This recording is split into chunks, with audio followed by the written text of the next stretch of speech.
Le graffiti à Valence, il a toujours existé, enfin depuis le début du graffiti. Il y a des acteurs du graffiti local qui ont fait la réputation de cette ville par leurs pratiques. Et on leur rend hommage aussi parce qu'ils ont fait avancer les choses. Donc l'intérêt de la ville de Valence, il est aussi de suivre ce qui se fait, quoi, et de s'apercevoir que sur leur territoire, il y a des artistes qui sont là, qui sont présents et qui pratiquent le graffiti. Et pourquoi pas le rendre légal et pourquoi pas leur donner un mur. En tout cas, c'était l'idée, quoi. Donc nous, on a fait la démarche d'aller vers la mairie pour leur dire qu'on existait et qu'on avait envie de le faire. Et ils ont répondu favorablement à notre demande, tout simplement. Donc on est content que ça se fasse et on est aussi curieux, et c'est ce qui est hyper intéressant dans ce projet, c'est qu'on ne sait pas comment ça va réagir. Tout ça aussi fait que pour moi, c'est un vrai processus artistique parce qu'on ne le maîtrise pas. Et à partir du moment où on ne maîtrise pas un processus artistique, il est artistique.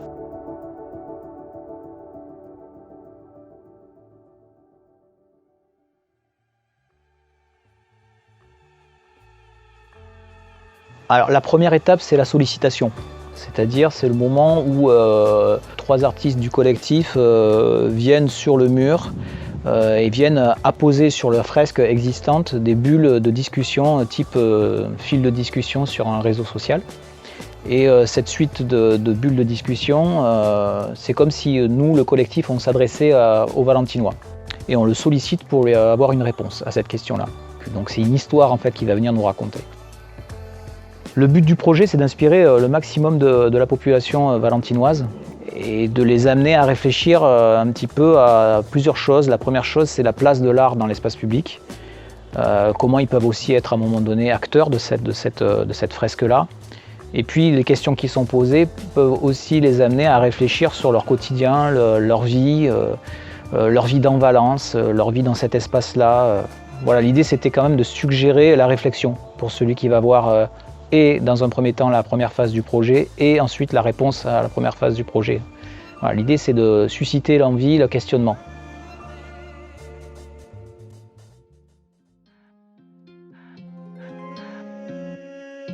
Donc on va collecter toutes ces histoires, parce qu'en fait l'histoire de la fresque, c'est pas l'artiste qui va la créer, donc il va choisir cette thématique parce que ça va l'inspirer, et il va être amené à rencontrer l'auteur de cette réponse-là, avec qui il va échanger, et ils vont ensemble constituer ou aller un peu plus en détail dans l'histoire pour pouvoir faire en sorte que l'artiste propose une maquette qui colle le plus possible à l'histoire qu'a raconté l'auteur. Il lui présente la maquette, et puis ensuite on va passer à la troisième phase.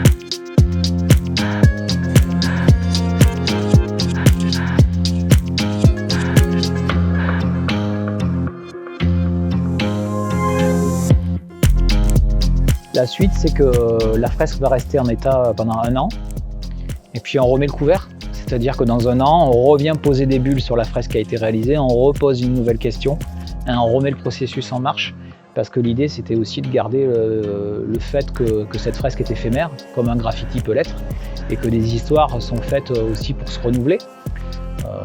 On a bien nos idées, mais pour l'instant, on garde ça pour nous.